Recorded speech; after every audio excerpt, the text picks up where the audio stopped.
मंच की अध्यक्षता कर रहे, सभा की अध्यक्षता कर रहे माननीय अध्यक्ष जी और मंच पे उपस्थित तमाम राजनीतिक दल के नेताओं का और आप तमाम कार्यकर्ताओं का धन्यवाद करता हूं कि आपने मुझे मिथिला की इस महान भूमि पर आने का मौका दिया है।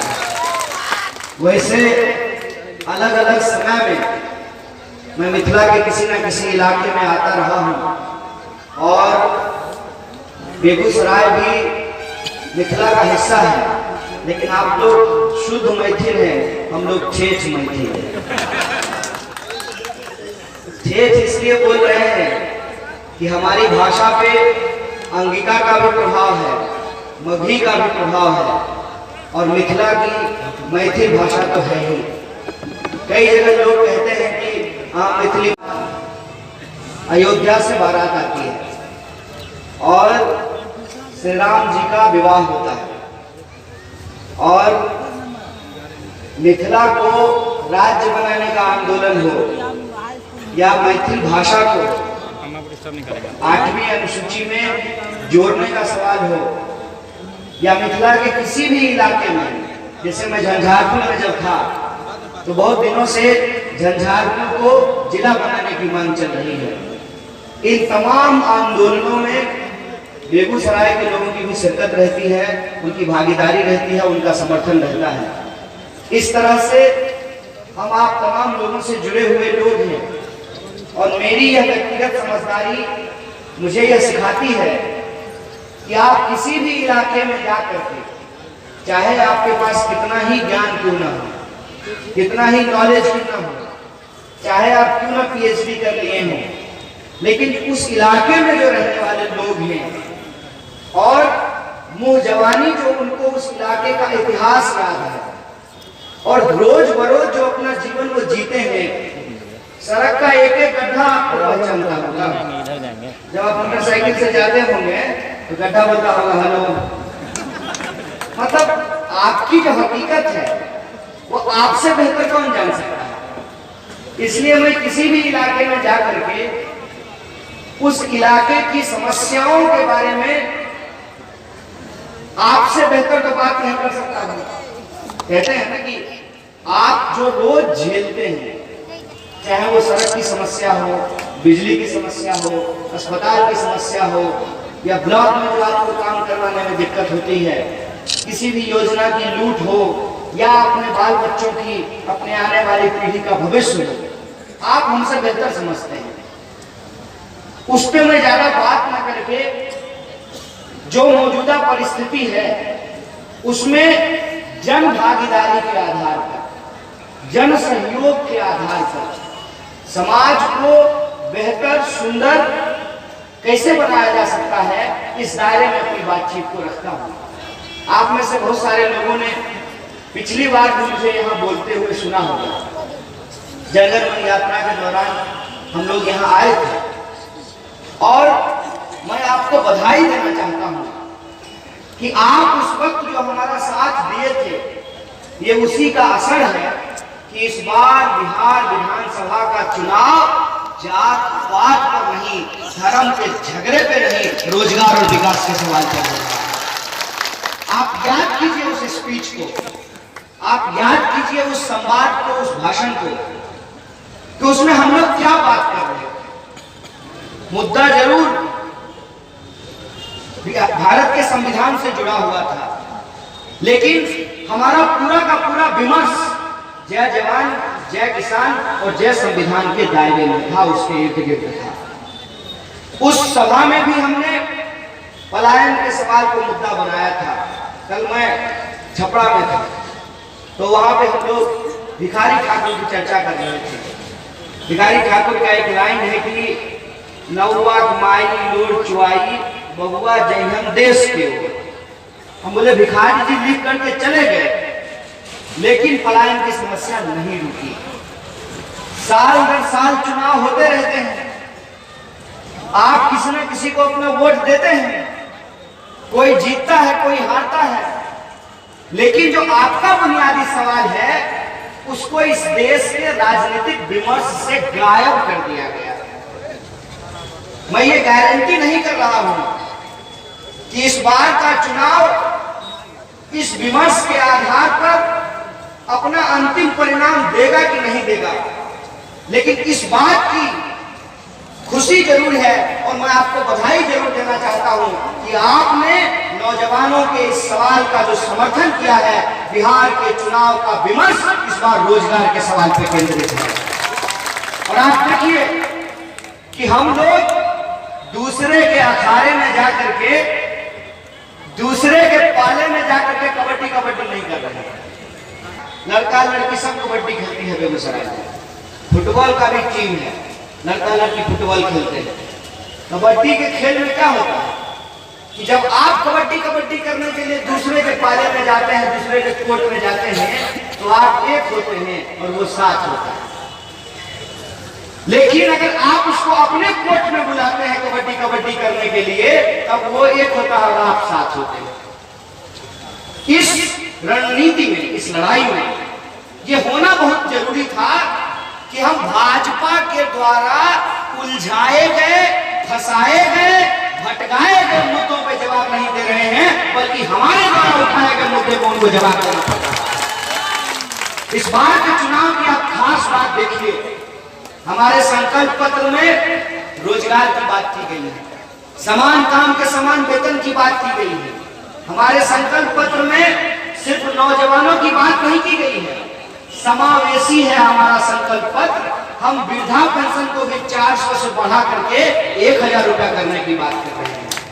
और सिर्फ स्थायी नौकरी की चर्चा नहीं कर रहे हैं, जो नियोजित शिक्षक हैं उनको भी स्थायी करने की बात कर रहे हैं, जो अतिथि शिक्षक हैं उनको भी स्थायी करने की बात कर रहे हैं। और हमारा पूरा फोकस इस बात पर है कि आखिर क्यों पढ़ने के लिए बाहर जाना है, नौकरी करने के लिए बाहर जाना है, इलाज कराने के लिए बाहर जाना है, नया नया ब्याह होता है तो लोग घूमने के लिए भी बाहर ही जाता है।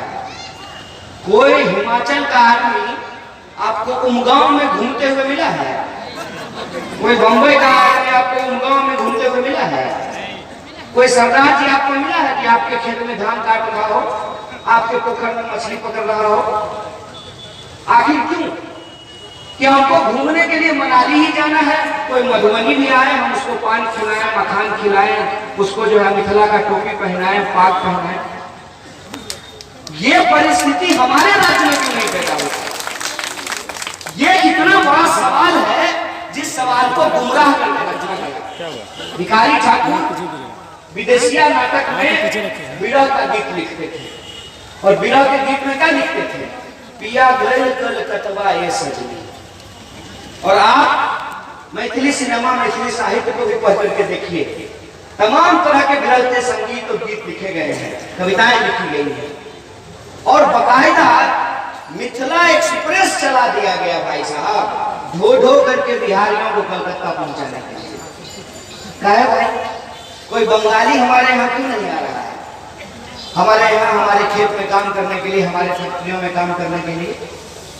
ये जो आत्मसम्मान की लड़ाई है, इस आत्मसम्मान की लड़ाई के बारे में एक बात हमको समझना पड़ेगा कि जब तक हम अपने हक और अधिकार को लेकर के सजग नहीं होंगे, जब तक हम ये नहीं याद करेंगे कि सरकार चुनने का अधिकार गिफ्ट में नहीं मिला है, happy birthday to you, gift में नहीं मिला है।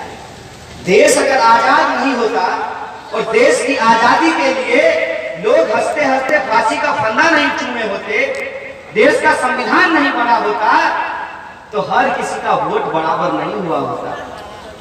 मोटको वोट एक, पतरको वोट एक, महिलो वोट एक, मर्दों वोट एक, गोरको वोट एक, अकरको वोट एक। ये हो पाता क्या? और इतनी बड़ी ताकत अगर आपकी नहीं होती तो चील गाड़ी लेकर के लोग आपके मैदान में नहीं उतर रहे होते, कोई नजर नहीं आता, इसी से बाहर नहीं निकलता है, बिस्लरी से मुंह धोने वाले लोग हैं। ये 5 साल में जो सीजन होता है, जो त्योहार होता है, वो इसीलिए होता है कि आज भी सरकार को चुनने का अधिकार आपके हाथ में। आप वोट से सरकार बना सकते हैं, आप वोट से सरकार गिरा सकते हैं। जब इस देश का मुस्तकबिल हमारे हाथ में है, हम तय कर सकते हैं तो आखिर ऐसी कौन सी परिस्थिति है कि बाटा फैक्ट्री में काम करने वाले मजदूर के पैर में बाटा का जूता नहीं होता है? ऐसी कौन सी परिस्थिति है कि लॉकडाउन के दौरान हम दिल्ली में, बंबई में फैक्ट्रियों में काम करते हैं, बिल्डिंगें बनाते हैं, सड़कें बनाते हैं, कश्मीर से लेकर के कन्याकुमारी तक हर मेहनत मजदूरी का काम बिहारी करता है। लेकिन जब लॉकडाउन लगा तो हमको अपने ही देश में प्रवासी कह दिया गया। ऐसा लगता है जैसे हम लोग साइबेरियन हैं। हमारे कांवड़ झील है बेगूसराय में, जनवरी महीना में प्रवासी पक्षी वहां पे आते हैं। हम चिड़िया हो गए कि हमको अपने ही देश में प्रवासी कहा जा रहा है। क्या गलती है हमारी? गलती यह है कि कहावत कही जाती है, घर दही तो बाहर हो दही। जब घर में दही नहीं होगा ना तो बाहर में भी दही नहीं होगा।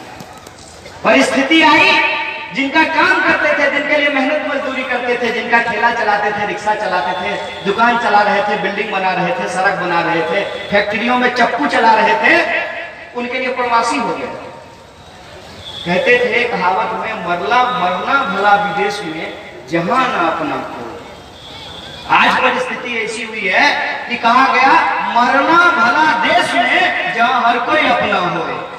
कम से कम कंधा देने वाला तो 4 लोग होगा ना।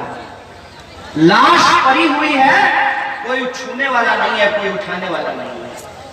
गरीब मजदूर को लगा कि न काम बंद हो गया है, दिहाड़ी बंद हो गई है, भूख से मर जाएंगे कि कोरोना से मर जाएंगे। कोरोना से पहले तो भूख जान लेने की, अगर मरना ही है तो झोला पोथा उठाया और लोग अपने बाल बच्चा को गोदी में लिए पीठ में टांगे बिहार की ओर चलते हैं। हजारों किलोमीटर चल करके, आप ही के पड़ोस का वो जिला है ना दरभंगा, जहाँ की एक लड़की जो है साइकिल चला करके अपने पिताजी को लेकर के आई, ज्योति जब साइकिल चला करके अपने पिताजी को लेकर के आई, तब मीडिया को ज्योति का घर दिखना शुरू हुआ। अरे यहाँ हजारों लाखों ज्योति हैं, लेकिन उनके जीवन में उजाला नहीं है। और उनके जीवन में उजाला इसलिए नहीं है कि हमारे जो संसाधन है, उस संसाधन को कभी बेहतर बनाने का कोशिश नहीं किया गया। हमारी जो उपजाऊ जमीन है, कभी उसके लिए जल का प्रबंधन नहीं किया गया। जब एक इलाके में बाढ़ होती है तो दूसरे इलाके में सुखाड़ होती है। बताइए, एक ही साथ ये दोनों बात संभव है कि आप तो नहाए भी न हो तो सुखले भी न हो? ऐसा हो सकता है? एक इलाके में बाढ़ और दूसरे इलाके में सुखाड़ होती है। हमारी भूमि उपजाऊ है, पंजाब और हरियाणा की भूमि से ज्यादा उपजाऊ है बिहार की भूमि, उसका कोई प्रबंधन नहीं किया गया। आप सोच करके बताइए, कोटा में पढ़ने वाला विद्यार्थी भी बिहारी और पढ़ाने वाला मास्टर भी बिहारी, तो कोचिंग कोटा में कहा चल रहा है भाई? दरभंगा में नहीं चल सकता है, मधुबनी में नहीं चल सकता है, रहिका में नहीं चल सकता है, खजौली में नहीं चल सकता है, हरलाखी में नहीं चल सकता है। क्या चीज की कमी है? कमी है बेसिक इंफ्रास्ट्रक्चर की। सरकार कहती है कि बिजली पहुंचा दिए हैं, साहब ये बताइए कि रहती कितनी देर है? बिजली पहुंचा दिए हैं, रहता कितना देर है? बिजली पहुंचा दिए हैं और थर्मल खोले ही नहीं है तो बिजली आएगा कहां से? भाषण देने से तो बिजली आएगी नहीं। बिजली तो तब आएगी ना जब आप थर्मल खोलेंगे, और जब आप थर्मल खोलेंगे तो बिहार के लोगों को रोजगार मिलेगा। जब यही उद्योग लगेंगे तो यही रोजगार मिलेगा। क्यों घर बार छोड़ करके लोगों को जाना पड़ेगा? हजारों किलोमीटर पैदल चल करके लोग आए थे, छठ का भी इंतजार नहीं किए हैं, वापिस लोग ट्रेन पकड़ पकड़ करके जाना शुरू कर दिए हैं। कौन है इसके लिए जिम्मेवार? रुकना है क्या?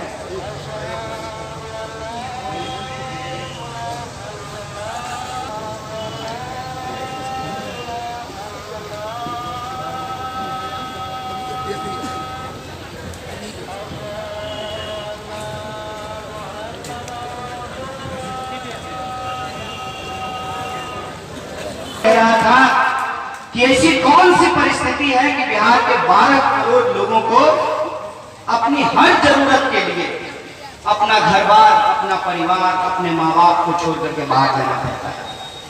और ये जो परिस्थिति है, इसमें बदलाव कैसे आएगा? ऐसा नहीं है कि बिहार के लोगों के पास प्रतिभा नहीं है। आप सब जानते हैं कि देश का सबसे कठिन परीक्षा यूपीएससी लेती है। यूपीएससी में हर बार बिहार के लड़के बहुत अच्छा करते हैं। आप कोई भी राज्य का नाम ले लीजिए, आप गुजरात का नाम ले लीजिए, महाराष्ट्र का नाम ले लीजिए, वहां का जो सेक्रेटरी होगा, चीफ सेक्रेटरी होगा, कोई ना कोई बिहारी होगा। आप यूएन का नाम ले लीजिए, यूनिसेफ का नाम लीजिए, उसमें काम करने वाले बिहारी हैं। ऐसा नहीं है कि हमारे पास प्रतिभा नहीं है। केरल देश का सबसे साक्षर राज्य है।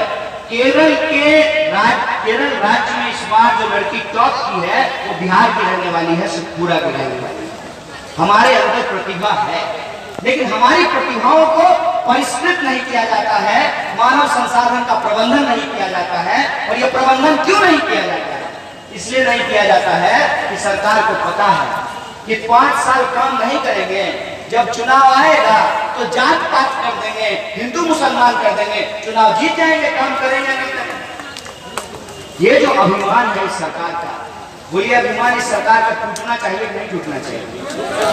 सरकार जो समझती है कि वो मालिक है, जनता को यह दिलाना चाहिए कि नहीं दिलाना चाहिए कि आप मालिक हैं, आप सरकार बना सकते हैं, आप सरकार गिरा सकते हैं, ये याद उनको दिलाना चाहिए कि नहीं दिलाना चाहिए? गुरूर और गुमान देखिए, सत्ता का अभिमान देखिए, ये सरकार नहीं अहंकार है। इस अहंकार का जवाब बिहार की जनता